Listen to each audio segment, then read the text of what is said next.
Hello guys, तर स्वागत आहे तुमचं आपल्या या यूट्यूब चॅनलवरती. मित्रांनो, चॅनलवर नवीन असाल तर चॅनलला सबस्क्राईब नक्की करा, जेणेकरून तुम्हाला अशाच नवनवीन अपडेट्स आपल्या चॅनलवरती पाहायला मिळतील. चला तर मग आपण आपल्या रिव्ह्यूकडे वळूयात. तर आता मित्रांनो, इथे आता ही केस सुरू झालेली असते आणि त्याचवेळी आता इथे पुढे येऊन इथे या कारखानेसने सुरुवात केलेली आहे की ते बोलतात की या ज्या काही वकील आहेत राणी महाडिक, त्यांनी माझ्या अशिलावरती खोटी केस टाकली आहे. तर आता इकडे ही जी उर्मिला आहे ती विक्रांतला म्हणत असते की विक्रांत बघ ना, आज तर या केसचा पहिलाच दिवस आहे आणि इथेच या राणीची किती बँड वाजली आहे. बघ ना, तिला अक्षरशः बोलायलाही सुचत नाही रे. किती मज्जा येते ना तिला, तिची अशी अवस्था पाहून. आता विक्रांत आणि उर्मिला दोघेही जण तिला हसत असतात, कारण आता वकील कारखान्यासमोर खरंच राणीची तशी अवस्था झालेली असते आणि तिचा आज खरंच पहिला दिवस असतो आणि तिच्यामध्ये जास्त कॉन्फिडन्सही नसतो आणि त्यामध्ये एवढा मोठा वकील आणि अनुभवी वकील असल्यामुळे ती जरा जास्तच घाबरते. तर त्याचनंतर आता इथे तिनेही तिच्या केसला सुरुवात केली आहे. तर त्या वकील कारखान्याच्या विरोधात तिने बोलायला सुरुवात केली की वकील साहेब, माझे अशील इंद्रजित महाडिक यांना या विक्रांत महाडिकांनी फसवलं आहे आणि त्यांच्याकडून कामात असताना त्यांच्या फसवून सह्या घेतल्या आहेत, तेही काही फॅक्टरीच्या आणि घराच्या पेपर्सवरती. त्यामुळे ही फॅक्टरी आणि घर विक्रांत महाडिक यांच्या नावी झालं आहे. तर त्याचनंतर आता इथे राणी इथे वकिलांना सांगत असते की त्यांना फसवलं आहे. तर आता इथे लगेचच हा वकील कारखानेच बोलतो की हे पहा, हे जे आहेत ना ते फसवलं आहे वगैरे, ते सगळं काही जज ठरवतील, तुम्ही त्याचा निकाल लावू नका. तर त्यामुळे इथे जज त्यासाठी बसलेच आहेत. तर आता इथे जज साहेब देखील बोलतात की हो, तुम्हाला तुमची मत मांडायची असेल तर बोला. ही बाकीची मत आणि बाकीचा निर्णय जो असेल अंतिम, तो माझा निर्णय असेल, ते सांगायची तुम्हाला गरज नाही. तर त्यानंतर इथे राणी जी आहे ती बोलते की सॉरी जज साहेब, असं म्हणत राणीने इथे माफी मागितलेली आहे. आणि त्याचनंतर आता इथे हे जे वकील आहेत कारखानेस, ते आता राणीला बोलू लागतात की आता म्हणजे तुमच्या म्हणण्यानुसार असं म्हणायचं आहे की या विक्रांत महाडिकांनी इथे इंद्रजित महाडिकांना फसवलं आहे. तर आता इथे कारखानेच बोलतात की नाही वकील जज साहेब, खरं तर असं नाहीच आहे. खरं तर मला असं वाटतं की हे असं असणार आहे, एका भावाने एका भावाच्या नावी काही प्रॉपर्टी केली आणि तेही स्वखुशीने केली असेल. तर त्यावेळी राणी बोलते की नाही जज साहेब, त्यांनी स्वखुशीने काहीच केलेलं नाही आहे. खरं तर त्यांनी यांना इंद्रजित महाडिकांना फसवलं आहे. तर त्यानंतर आता इथे ते कामात बिझी असताना त्यांनी प्रॉपर्टीच्या पेपर्सच्या सह्यावरती कामाचे पेपर्स आहेत असं सांगून त्यांच्याकडून त्या प्रॉपर्टीच्या पेपर्सवरती सह्या करून घेतलेल्या आहेत. तर त्याचनंतर इथे जज साहेब बोलले आहेत की ठीक आहे. तर त्यानंतर कारखानेच बोलू लागतात, या सगळ्याचा पुरावा काय आहे, म्हणजे तुमच्याकडे पुरावा असेल तर तुम्ही बोलू शकता आणि ते सिद्ध करू शकता की तुमची या सगळ्यामध्ये काही चूक नाही आहे. खरं तर राणीकडे कुठलाही पुरावा नसतो, पण तरी देखील राणी इथे फक्त बोलत आहे. आणि त्याचनंतर आता कारखाने जे आहेत ते बोलतात की इथे कोर्टामध्ये फक्त पुरावे चालतात, असं बोलणं कितीही बोललं तरीही ते चालत नाही, पण पुरावे असले की सगळं काही होतं. तर राणी बोलते की नाही जज साहेब, यापूर्वीही या विक्रांत महाडिकांनी खूप काही प्रयत्न केले होते प्रॉपर्टी मिळवण्यासाठी आणि त्यामुळे आम्हाला असं वाटतं की हे जे विक्रांत महाडिक आहे ते सतत लोकांना फसवत आहेत. तर त्याचनंतर आता इकडे ही मालती आबांना म्हणत असते की अहो, तुमच्या लक्षात येते का, ही राणी आत्ताच इतकी घाबरली, ही मुलगी केस जिंकेल असं तुम्हाला वाटतं का तरी. तर त्यावेळी आता इथे आबा बोलतात की हे बघ मालती, आज तिचा पहिला दिवस आहे, त्यामुळे तुम्हीही शांत बसा आणि मलाही बघू द्यात की राणी काय बोलते आणि कसं बोलते. तुम्ही काळजी करू नका, सगळं व्यवस्थित होईल असं आबा मालतीला म्हणत असतात. पण मालतीला कळत नसतं की कसं शांत बसू, कारण आता केस हातातून निसटत चालली आहे असं मालतीला दिसत असतं. राणीला काहीही कारखान्यासमोर जास्त काहीही बोलता येत नाही. राणीला कळतही नाही की काय बोललं पाहिजे आणि काय नाही, कारण ती खूप कन्फ्यूज झाली आहे. तर आता विक्रांत आणि उर्मिला हे सगळं पाहत असतात. आता वकील कारखान्याचे अनेक प्रश्न इथे राणीसमोर उभे राहिलेले असतात, पण आता इथे वकील कारखाने जो आहे तो सतत आडवे तिडवे प्रश्न विचारून राणीला कन्फ्यूज करत आहे. तर आता वकिलांनी इथे कारखानीसने जजकडे विनंती केली आहे की त्यांना राणी महाडिक यांना काही प्रश्न विचारायचे आहे या केस संदर्भात. एक घरातला व्यक्ती म्हणून असे प्रश्न विचारायचे आहेत. तर आता ते विनंती करतात जज साहेबांना की त्यांना कटघऱ्यामध्ये बोलवण्याची मी विनंती करतो. तर आता जज साहेब बोलतात की ठीक आहे. तर आता जज साहेबांनी ती विनंती मान्य केली आहे आणि आता इथे राणीला कटघऱ्यामध्ये यायला सांगितलेलं आहे. तर त्यानंतर राणीने लगेचच तिचा जो काही ब्लॅक कोट असतो तो लगेचच काढून ठेवलेला आहे आणि सगळं काही तिने वकिलाचं काढून ठेवलेलं असतं. तर आता इकडे ती कटघऱ्यामध्ये आल्यानंतर इथे या वकील कारखानीस यांनी आता राणीला प्रश्न विचारायला सुरुवात केलेली आहे आणि त्यावेळी राणीला आता जरा भीती वाटू लागते की खरंच हे जे वकील आहेत ते नक्की काय प्रश्न बरं मला विचारतील. तर आता इथे राणी बोलते की नाही, आता घाबरायचं नाही आणि सरळ जे आहे ते उत्तर द्यायची. तर त्याचनंतर आता इथे वकील जे आहेत ते राणीला विचारू लागतात की मला सांगा, तुम्हाला माझे अशील विक्रांत महाडिक यांचा राग येतो का. तर आता इथे राणी बोलते की जज साहेब, हा काय प्रश्न झाला.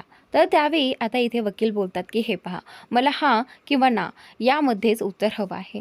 तर आता इथे राणी थोडं थांबून बोलते की हो, येतो. मला विक्रांत महाडिक यांचा राग येतो. तर त्यानंतर आता इथे वकिलांनी दुसरा प्रश्न विचारला आहे, मला सांगा, तुम्ही गरीब घराण्यातून आहात का. तर आता इथे राणी बोलते की म्हणजे या सगळ्याचा आता गरीब घराण्याचा आणि इथे माझा काय संबंध आहे. तरीही आता वकील बोलतो की नाही, मला फक्त हो किंवा नाही या 2 शब्दामध्ये उत्तर हवं आहे. तर आता इथे राणी बोलते की हो, मी एक वस्तीमधील मुलगी आहे. तर त्याचनंतर आता इथे वकील तिसरा प्रश्न विचारतात की मला सांगा, तुमच्या नवऱ्याकडे काही प्रॉपर्टी आहे का. तर आता इथे राणी बोलते की नाही, कारण आता इंद्राकडे कुठलीही प्रॉपर्टी राहिलेली नसते. तर आता वकील बोलतात की बघा जज साहेब, आता माझे पॉईंट नोट करून घ्या. आता ह्यांच्या नवऱ्याकडे कुठलीही प्रॉपर्टी नाही आहे आणि इंद्रजित महाडिक यांचा नवरा आहे आणि त्याचमुळे कुठल्याही बायकोला असं वाटतं की त्यांच्याकडे प्रॉपर्टी असायला हवी आणि म्हणूनच कदाचित या राणी महाडिकने ठरवलं असेल की विक्रांत महाडिकांना फसवून ही प्रॉपर्टी आपल्या नावी करायची आहे आणि त्यासाठीच हा सगळा प्लॅन असेल. तर आता इथे राणी बोलते की नाही जज साहेब, मी जे उत्तरं दिली आहेत ना त्याचा वेगळा संदर्भ काढला जातोय. तर आता हे ऐकून इथे मालतीला खूप मोठा धक्का बसतो. तर त्याचनंतर आता इथे राणी बोलू लागते की हे पहा जज साहेब, ते जे पेपर्स आहेत ना प्रॉपर्टीचे, ते पेपर्स माझ्या सासूबाईने मालती मॅडमने ते पेपर्स विक्रांत महाडिक यांच्या घरातून जाऊन आणले आहे. तर आता त्यावेळी इथे हा वकील कारखानीस प्रश्न विचारू लागतो की काय, म्हणजे मला नीट उत्तर सांगा, तुमच्या मालती मॅडमने हे पेपर्स घरात चिरून आणले आहेत, म्हणजे नक्कीच ते पेपर्स चोरी केले आहेत. तर आता इथे राणी बोलते की अरे बापरे, मी काय केलं, मी हे सांगायलाच नको होतं. त्यानंतर मला तिलाही असं वाटतं की हिने ही गोष्ट का सांगितली, मी पेपर्स आणले ही गोष्ट हिने का सांगितली, हिचं डोकं बंद पडलं की काय आज. तर त्यानंतर मला तिला हिचा राग येतो आणि इथे आता राणी गोंधळलेली असते. राणीला कळत नसतं की तिने ही गोष्ट सांगून कोर्टात किती मोठी चूक केली आहे. तर त्याचनंतर आता येथे मालती इंद्राकडे पाहत असते आणि आबाकडे पाहत असते. तरी देखील आबा मालतीला शांत करत असतात. मालतीला कळत नसतं की आता काय करावं आणि काय नाही, कारण केस तिच्या हातून निसटून चाललेली आहे असं तिला दिसून येते. तर त्यावेळी राणी जी आहे ती सांगू लागते की हे पहा सर, आमच्यावरती विश्वास ठेवा. जज साहेब, आम्ही जे काही करत होतो ना ते फक्त आमची फसवलेली प्रॉपर्टी त्या विक्रांतने घेतली होती आणि ती वापस मिळवण्यासाठी आम्ही ते पेपर्स घेतले होते आणि ते पेपर्स घेताना आम्ही प्लॅन केला होता सगळ्या जणांनी की आम्ही असा प्लॅन केला होता. आता राणी सगळा काही प्लॅन इथे कोर्टामध्ये सांगू लागते. तर आता इथे हे सांगितल्यानंतर तर कारखानीसला आनंदच होतो. तर त्यावेळी आता कारखानीस बोलतात की पहा जज साहेब, हे सगळे चोरी प्लॅन करून करतायत आणि मला सांगा कशावरनं यांनी चोरी केली नाही आहे, ह्या पेपर्स यांनी चोरीच केली आहे. तर तेवढ्यातच आता इथे उर्मिला या गोष्टीचा चान्स घेते. उर्मिला जे आहे ते उठते आणि जज साहेबांना सांगू लागते की जज साहेब, या मालतीने आमचे त्या पेपर्ससोबत काही दागिने देखील चोरले आहेत. हे ऐकल्यानंतर आता इथे राणीला खूप मोठा धक्का बसतो, कारण आता उर्मिलाच्या सांगण्यावरून केस पलटणार आहे हेही तिच्या लक्षात आलेलं आहे आणि मालतीलाही खूप मोठा धक्का बसलेला आहे आणि विक्रांत तर या उर्मिलाकडे पाहतच असतो. कारण त्याला माहीत आहे की उर्मिला नक्कीच काहीतरी खेळ खेळणार. तर आता इथे उर्मिलाला जज साहेबांनी इथे कटघऱ्यामध्ये यायला सांगितलं आहे. तर आता आल्यानंतर इथे कारखानीस उर्मिलाला प्रश्न विचारू लागतात की काय तुम्ही आता काय बोलत होत्या, तुमचे दागिनेही त्या लॉकरमधून गायब झाले आहेत पेपर्ससोबत. तर आता इथे उर्मिला बोलते की हो, ते पेपर्ससोबत माझे दागिनेही या मालतीने चोरलेले आहेत आणि मला माहिती आहे या मालतीला खूप दागिन्यांची हौस आहे आणि म्हणूनच तिने ते चोरले असतील. आमचं खूप मोठं नुकसान केलं ह्या मालतीने, असं उर्मिला म्हणत असते. तर त्याचनंतर आता इथे राणी म्हणते, ऑब्जेक्शन माय लॉर्ड. हे पहा, असे पुरावे नसताना माझ्या अशिलावरती असे आरोप करणं योग्य नाही. तर त्याचनंतर आता इथे उर्मिला जी आहे ती काहीच बोलत नाही. तर राणी जी आहे ती बोलते की पण आता मला ह्यांना क्रॉस चेक करायचं आहे, मलाही यांना काही प्रश्न विचारायचे आहेत. कारण यांनी माझ्या अशिलावरती असा आरोप केला आहे ना की त्यांनी चोरी केली आहे मालती मॅडमने. तर आता इथे इथे एक जज साहेब जे आहेत ते बोलतात की ठीक आहे, तुम्हाला प्रश्न विचारण्याची संधी मिळते आहे, असं म्हणत राणीने आता उर्मिला समोर येऊन काही प्रश्न विचारले आहेत. तर राणीने इथे मालतीला विचारलं आहे की मला सांगा, तुम्हाला जर माहिती होतं की मालती मॅडमनेच हे दागिने चोरले आहेत, मग त्यावेळी तुम्ही त्यांना पाहिलं का? तर आता इथे ही उर्मिला जी आहे ती बोलते की हो, मी या मालतीला चोरी करताना पाहिलं आहे, मी माझ्या डोळ्याने हिला दागिने चोरताना पाहिलं आहे. त्यावेळी राणी बोलते की मग तुम्ही पाहिलंच होतं, मग त्यांना थांबवलं का नाही?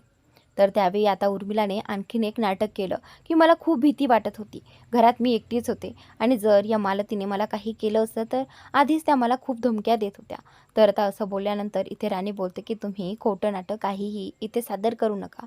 तर आता इकडे या कारखानीस वकिलाने मालतीला इथे कटघऱ्यामध्ये येण्याची विनंती केली आहे आणि आता मालतीला प्रश्न विचारायला सुरुवात केली आहे. तर त्यानंतर आता मालतीला आल्यानंतर इथे कारखानीस वकील जे आहेत ते मालतीसमोर जातात आणि मालतीला काही प्रश्न विचारू लागतात की मला सांगा, तुम्ही यांच्या रूममध्ये गेला होतात पेपर्स सोडण्यासाठी, है ना? तर आता मालती बोलते की पेपर्स सोडण्यासाठी नाही, पेपर्स घेण्यासाठी, कारण ते शोधायचे होते आणि आमच्यासाठी ते पेपर्स खूप महत्त्वाचे होते. तर त्यावेळी आता वकील बोलतात की ठीक आहे, तुम्ही ज्यावेळी तिथे पेपर्स घेण्यासाठी गेलात त्यावेळी तुम्ही ते लॉकर तर उघडलं असेल ना? तर त्यावेळी आता मालती बोलते की हो, मी लॉकर उघडलं होतं पण तिथे पेपर्सच नव्हते. पेपर्स दुसऱ्याच ठिकाणी लपून ठेवले होते, अशा ठिकाणी ज्या ठिकाणी कोणाचीही नजर जाणार नाही. तर त्यानंतर ते कारखानीस वकील जे आहेत ते बोलतात की ठीक आहे, म्हणजे तुम्ही लॉकरचं ते दार उघडलं होतं तर मग हे कशावरून सिद्ध करायचं की तुम्ही ते पैसे चोरले नाही किंवा तुम्ही ते दागिने चोरलेच नाही? तर आता इथे कारखानीस वकील जे आहेत ते बोलतात की आता नक्की तुम्हीच ते दागिने चोरले असणार, असं त्यांनी तिच्यावरती आरोप केला आहे. आणि आता या आरोपामुळे राणी इथे गप्पच बसलेली आहे, कारण आता तिच्याकडे काही पुरावेही नसतात. खरं तर तिने इथे बोलायला हवं होतं की तुमच्याकडे तर काय पुरावा आहे की तुम्ही माझ्या अशिलावरती आरोप करताय. तर आता इथे राणी काहीच बोललेली नाही आहे. पण आता पुढील भागात इकडे हे कारखानीस वकील जे आहेत ती ही केस जिंकेल असं इथे मालतीला आणि बाकी सगळ्यांनाच वाटू लागतं. इकडे ही उर्मिला राणीला म्हणते की आता बघच पुढे काय काय होते ते आणि कसं आम्ही तुमचं जगणं मुश्किल करतो ते.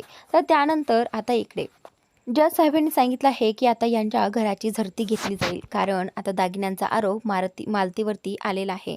आणि इकडे आता ही उर्मिला मालतीकडे आलेली आहे आणि मालती उर्मिलाला म्हणत असते की बघ, एकदा ही केस जिंकल्यानंतर मी तुला ना सरळच करेल, असं मालती उर्मिलाला म्हणत असते. आणि त्यानंतर इकडे पोलिसांना इथे राणी आणि इंद्राच्या घरामध्ये काही दागिने सापडले आहेत. तर आता इथे पोलिसांनी ते दागिने सापडल्यानंतर सगळ्यांना दाखवले आहेत आणि हे दागिने पाहिल्यानंतर मालतीला तर खूप मोठा धक्का बसतो आणि हा सगळा प्लॅन त्या उर्मिलाचा असतो. तर उर्मिलाने मुद्दाम ते दागिने तिथे आधीच आणून ठेवलेले असतात, कारण हे सगळं घडावं आणि ही मालती या केसमध्ये चांगलीच अडकावी आणि ही केस त्यांच्या बाजूनेच या केसचा निकाल लागावा, म्हणूनच उर्मिलाने हा सगळा खेळ इथे खेळलेला आहे. तर मित्रांनो, आजचा भाग इथे संपतोय. पुढील भाग खूप इंटरेस्टिंग आहे, नक्की पहा आणि आपल्या या यूट्यूब चॅनलला सबस्क्राईब नक्की करा. Thanks for watching.